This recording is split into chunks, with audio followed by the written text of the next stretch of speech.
Well, folks, I'm back. I've given you my report on my trip to Pennsylvania. And since then, I've been just as lazy can get.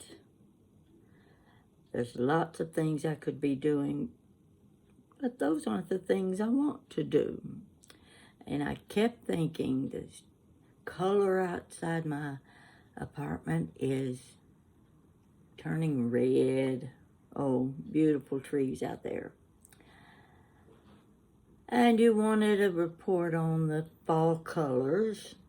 Well, what I saw between Lexington, Virginia and Lexington, Kentucky, I don't think I could top it. Also, I did the fall colors last year. And in my neighborhood, it looked pretty much the same as it did then. So if you want to see the fall colors, then just go back to that one. I don't remember the title of it, but you can find it. And if you don't find it, you'll find something else interesting to read, I'm sure. Yes, I'm sure that you'll find one that you don't remember watching, because some of them I don't even remember telling the stories. I don't know if that's good or bad. But anyway, I got to thinking, did I do a Halloween story last year? I don't remember. Okay. If I don't remember, tell me you don't remember either. So, I'll tell you one now. Now, we're going to go back, way back. This is going to be what you might call a two-part story. It's going to be the story about when I was a kid. And you know that was a long time ago. Some of you will remember, and some of you will have done basically the same thing I did with my friends and my sister and brother. Okay,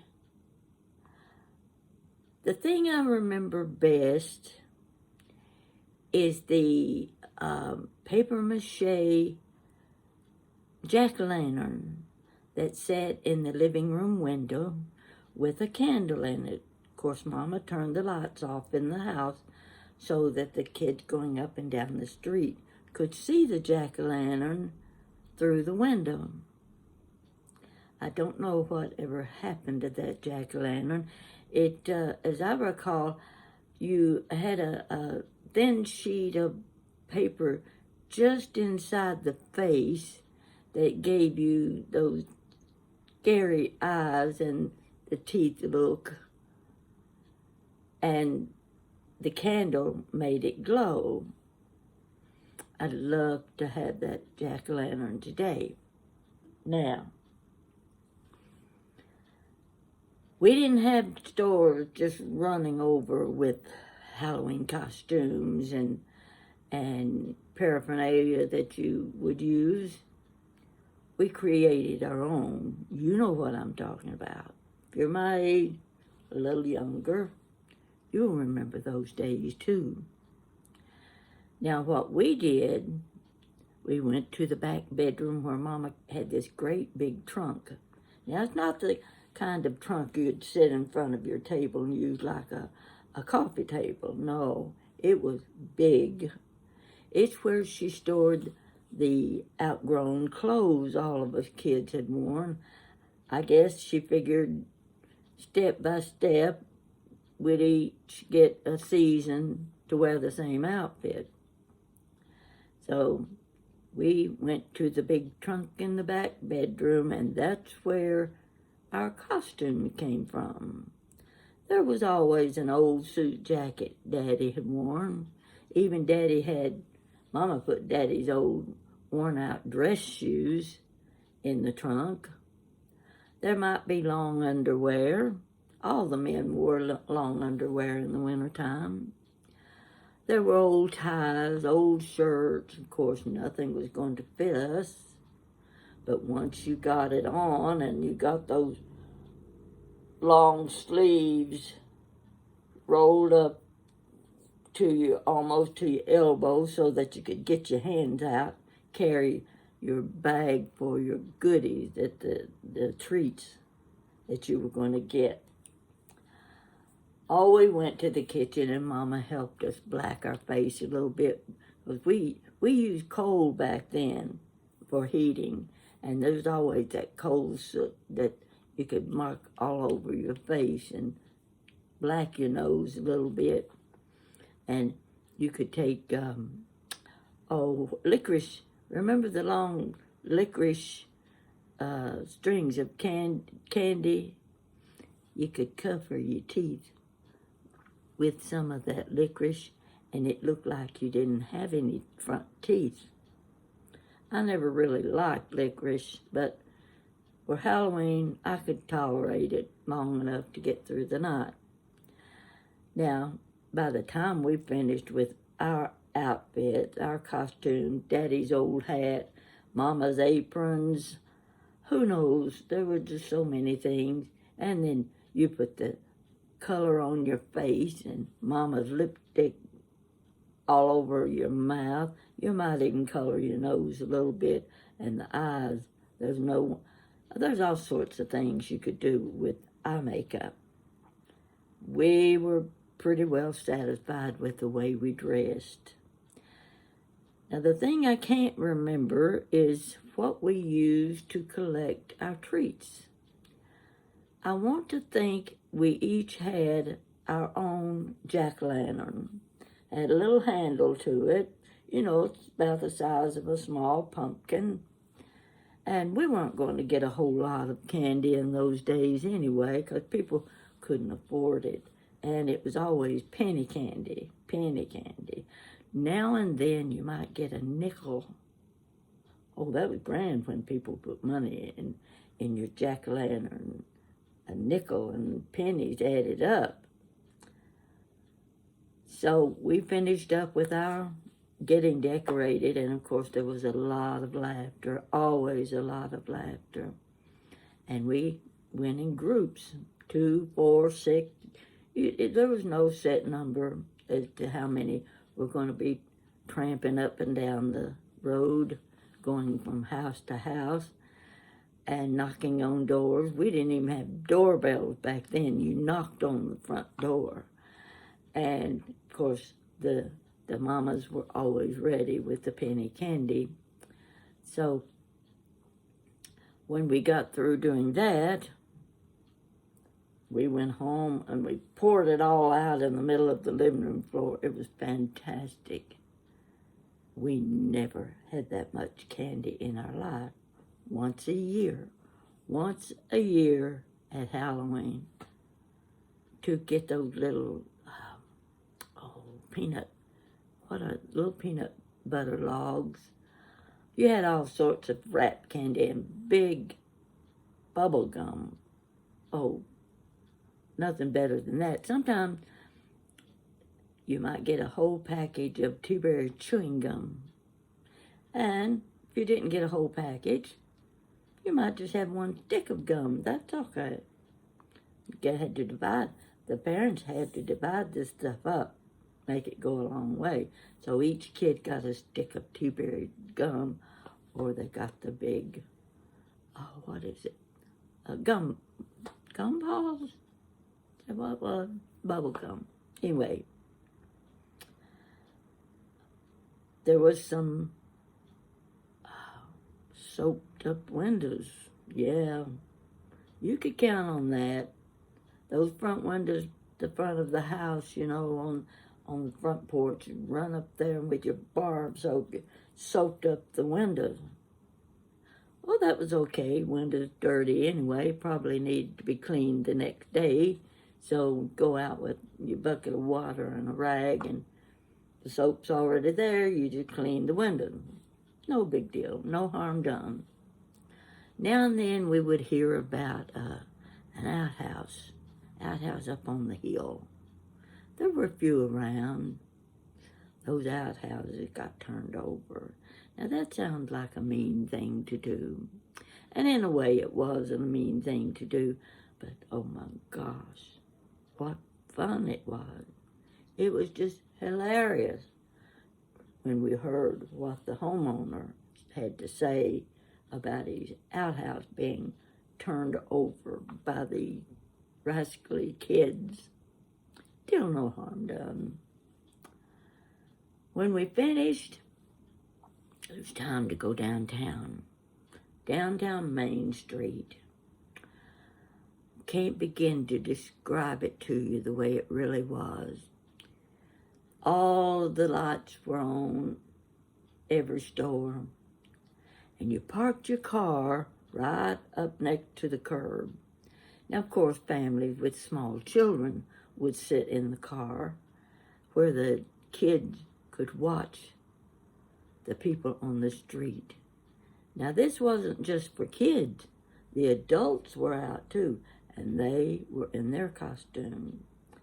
There's one person always remembered every year. He was our neighbor, big, tall guy. He would put on his long red-handled underwear, and we had feather pillows back then, real fluffy feather pillows. That's the only kind we had. He would stuff that long underwear with his feather pillows, and he'd look fat like Santa Claus. And, of course, he doctored up his face and put on some kind of crazy hat or whatever, and downtown he went with all the teenage kids and all the small kids. He was roaming up and down the street just like they did. And we got the biggest kick out of seeing him because he was so funny. You had those who had those little horn blowers, you know how you blew the horn and it ran out and then rolled back up. And you had those, what were the ones, the metal ones that you clean them, and gosh, they nearly burst your eardrums. You'd think you were going to grab somebody and shove their heads in the gutter if they rang the little tingly things again. But, not on Halloween night. Not then. The sidewalk looked like New York City. And if you've ever been to New York City, you know exactly what I'm talking about. There's hardly room for you to pass on the street. That's how it was in my hometown. We sat in a car. Daddy made us sit in the car and watch while the older people roamed up and down the streets, laughing and yelling. There's nothing like it. It was so simple. All of the costumes, they were amazing because the people were so creative. And they were creative with hand-me-down clothes, ragged clothes, pants with the holes in the knees. Now, today, those holes in the knees are stylish. Who would have dreamed that could happen? But that was Halloween when I was a kid. You never forget those things. Now, that's the first part of my story. The second part of my story is when I had kids, son and a daughter. They were, at the time, 11 and 9. Jan was 11, Greg was 9. And I loved to decorate. Oh, did I love to decorate. So, if you ever seen a manzanita branch, or know what one is, it's a branch about this big. They're small and large. They have lots of little bitty branches. And you can put it on a table and decorate it. You can decorate it for Christmas, have Christmas lights on it. Halloween, you can have little ghosts and bats and witches stuck all over. With those, you'd use the orange lights. And any holiday that came along, I always decorated my manzanita bush in the front of the living room window where people could see it at night. Loved that branch. Okay, I'll give you my recall on my Halloween decorations. The kids never got involved in this. They knew I'd decorate. They just let me have the whole show. My front yard was not too large. It was not a through street either. Dead end at each end, so you didn't have a lot of traffic. Kids could play in the street. They'd play touch football in the middle of the street. Nobody worried about that. So, okay, what was I going to do to decorate the front yard? You won't believe it, but I went out and bought sand. I built up a grave in my front yard. One grave out of sand. Then I got that little white wire fence that goes like this, you know. You've had them around your flowers. I had some of that, so I stuck it in the ground all the way around my grave. I got one of those skeleton heads, and I stuck it up in the top of the grave and stuck a flashlight inside. We didn't have a lot of lights and everything, battery things then. You just used whatever you could find that would work. So I stuck a flashlight inside that skeleton head so you just see the light coming through the eyeballs. And I had a big styrofoam tombstone, R.I.P., right there. Had my own grave right in the front yard. At the end of the porch, I had railing around the end of the porch. I got a rope and I got my son's basketball and covered it with the sheet, tied the rope around it, you know, so the sheet hung down on the porch, and I hung it to the ceiling. That ghost hanging there's head was about like this. Oh, looked pretty scary at night. Let me see what else I had. Oh, this is the major thing. I knew a man he was a good artist, and I said something to him once. I wish I had a flying witch. I would just love to have a witch that I could hang from a tree limb or from the edge of my roof. I could attach it and I would shine lights on it. He knocked on my door one day, and what did he have? He was holding a life-size witch on a broom. It was carved out of hardboard. He had painted it.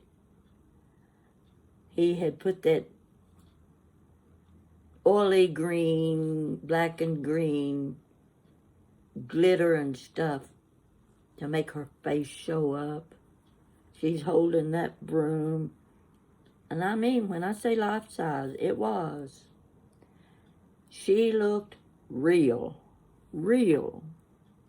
I hung her with wire from a high tree limb so that people driving down the street, their headlights would shine on this great big witch flying through the air.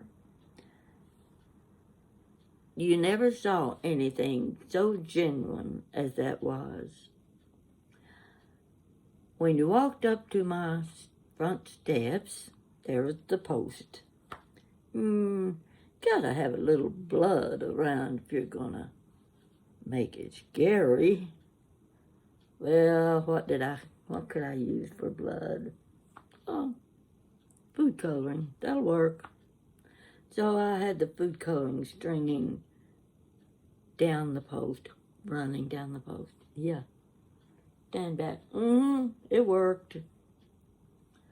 My storm door was glass at the top.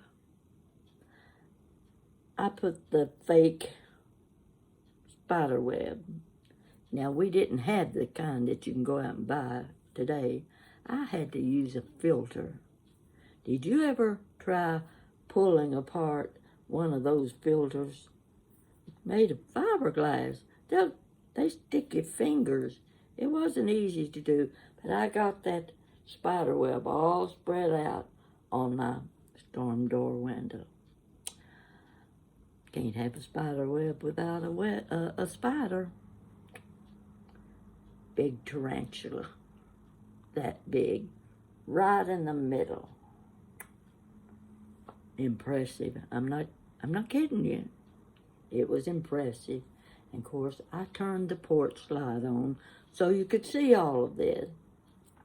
Now, the Halloween party was going to be in my basement. I had a large basement, unfinished. When I say unfinished, I mean it had the concrete block wall all the way around. The floor was concrete. It still was yet to have furniture, tile, painted walls, and the ceiling with the fluorescent lights. Didn't have any of that stuff. You went through the house. I made each child as they came to the door. I led them in through my living room, through the den, to the basement stairs. They had to open the basement door before they went down. But before this, I have to tell you what I did. Remember creepy crawlers? Oh yeah. We had a set of creepy crawlers. I spent a half a day in the kitchen with that gel stuff. I don't know what, where you mix the glue and whatever, and it firms up, and you've got the mold. I had roach bugs, spiders, grasshoppers, any kind of bug in large size. And of course, they got colored a little bit too. So I had my handful of ugly bugs. I glued them to the walls in the basement, and very dim light. Didn't use much light. I just wanted enough to be able to see, to get around, and shadows.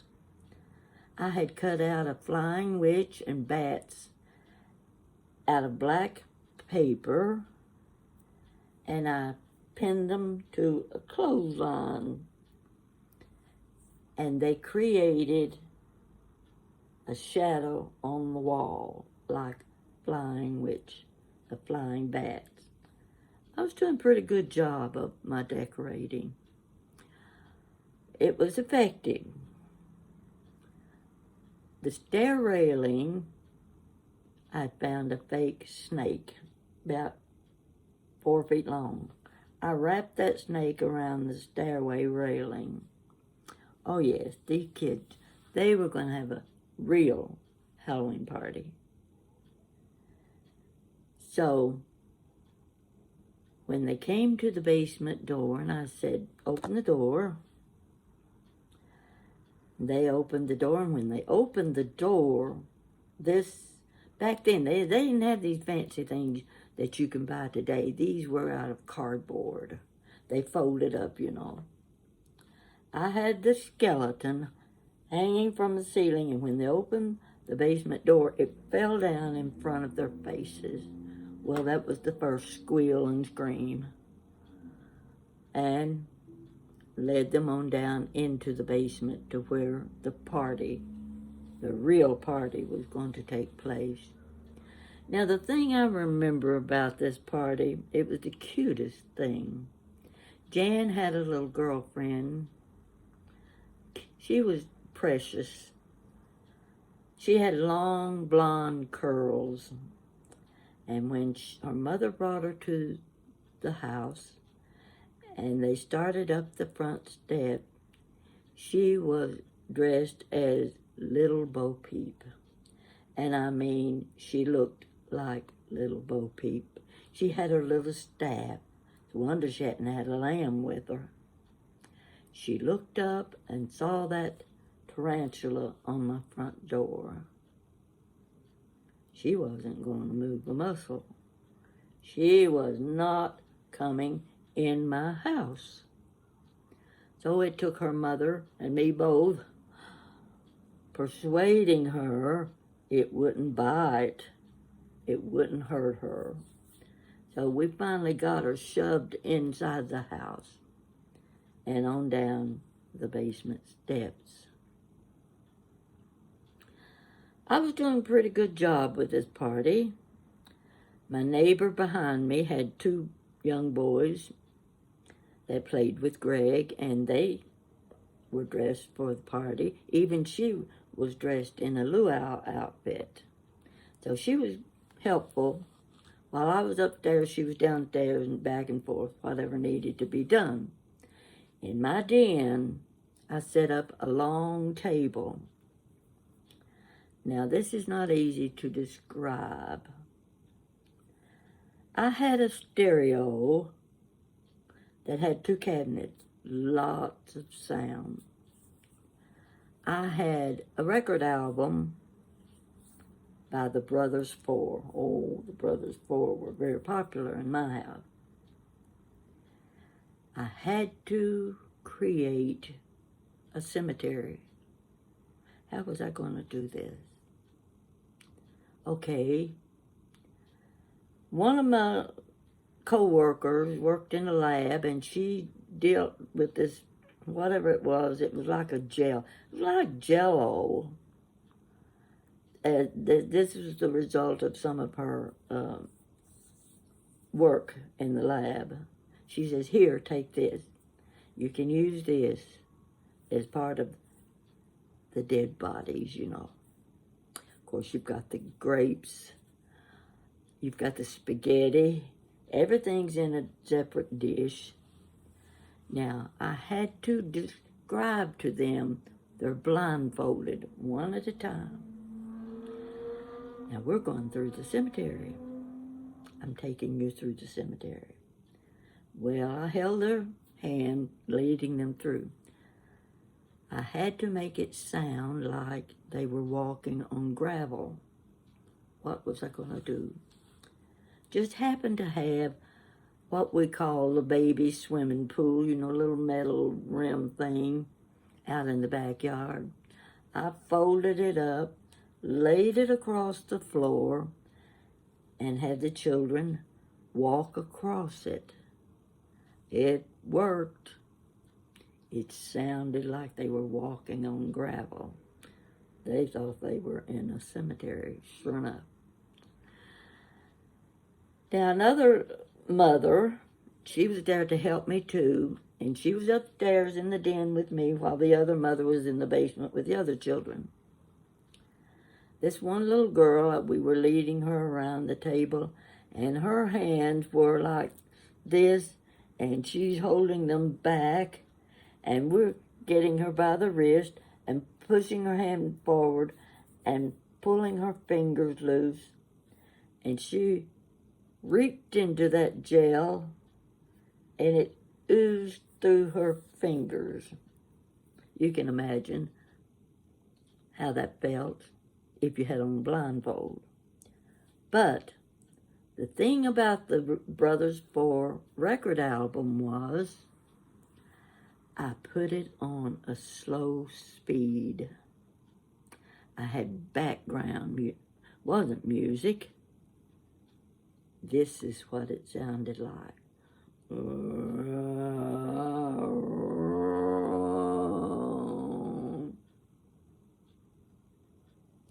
you were wearing a blindfold and you thought you were in a cemetery, what would you think? It was so funny watching these kids and their imaginations as we took them through the cemetery one at a time. We had refreshments, and when everything was over and done, I went down to the basement in the dark and sat down on the floor, and all of the children made a circle around me. I'm going to tell them a ghost story. I didn't know many ghost stories, but in that atmosphere, it didn't take much to turn into a ghost story. And while I sat there, you could just see the shadows of the children, I felt this little body scooting closer to me. And I kept talking. It got a little closer. I could feel him. It was Greg. He was practically in my lap by the time I finished with my ghost story. He couldn't get close enough to me. So the party ended. I was so glad to have the help of the two mothers. And the thing about it, Jan invited 6 friends, Greg invited 6 friends, so there were 14 children, just enough for this Halloween party. And of course, we had the best costume, and it happened to be one of the boys dressed up in his mother's clothes and a wig and whatever. And the cute thing about that was the mother that was wearing the luau dress, her son said to her, I didn't see anything so great about that old girl that won the best costume. His mother said, that old girl was a boy. So I got a kick out of that when she told me about it.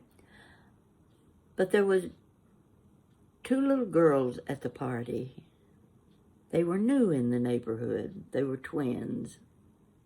I didn't know them, but they'd just been there maybe 2 or 3 weeks. I said, Jan, invite those 2 little girls to the party, and she did.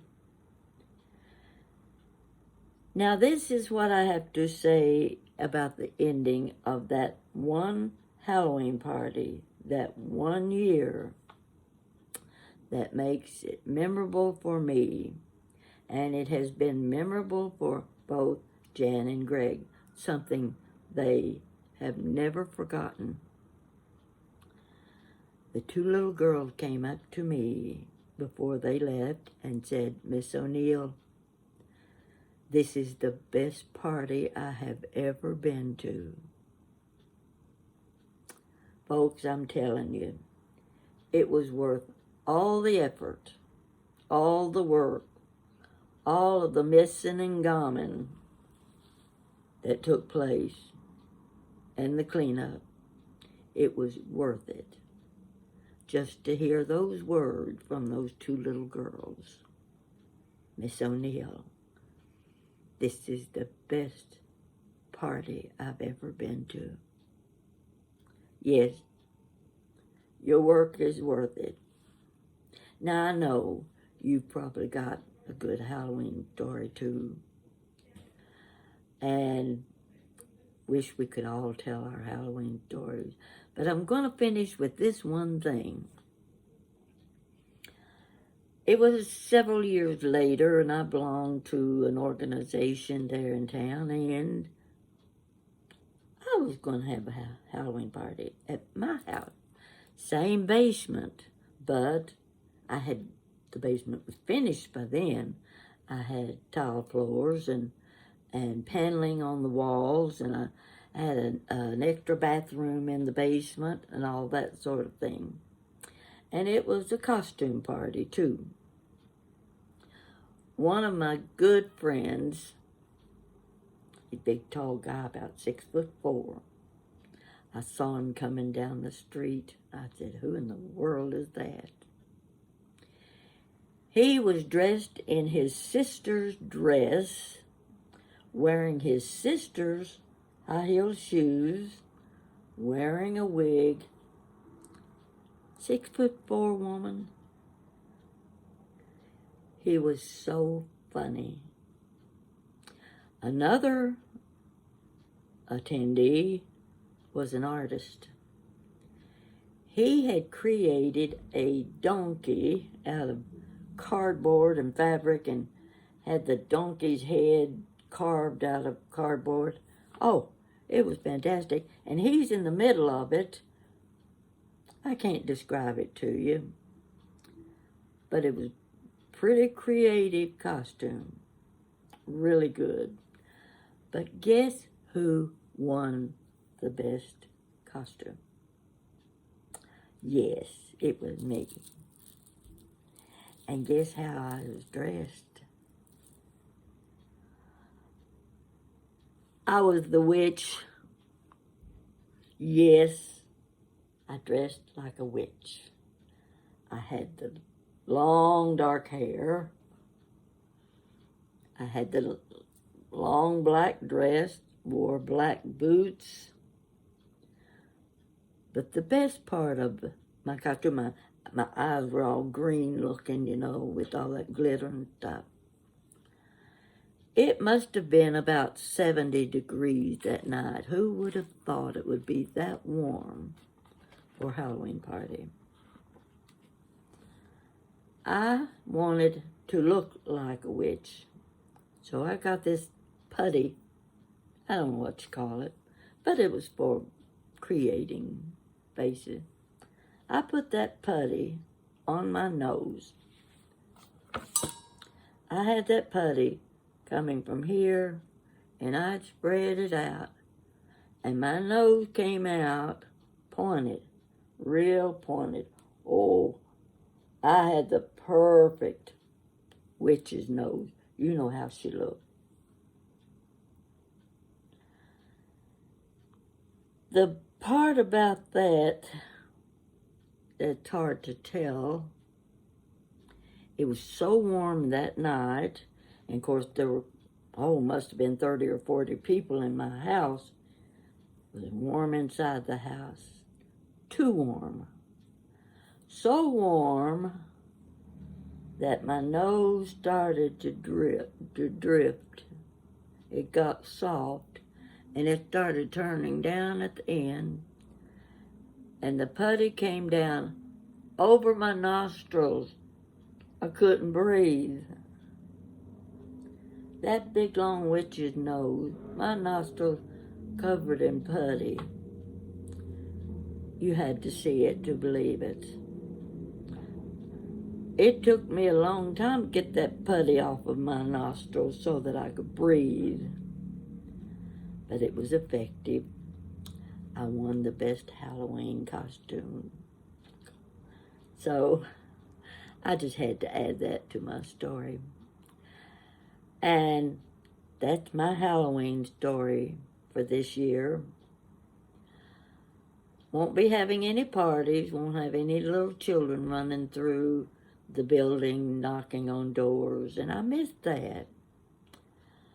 I love the neighborhoods where you could feel safe with your children and turn your children loose together, and you didn't have to go with them. Oh, what wonderful days those were. And wouldn't it be nice if we could turn those little ones loose in groups, knocking on doors, getting their Halloween treats?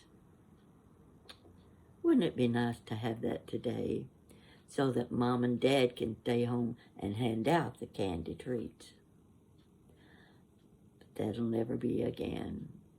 And the children of today have no idea what they're really missing when it can't be natural and creative the way it was way back in the 1940s. that's it, folks.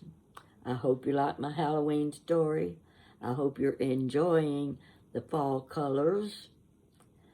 And I'm hungry.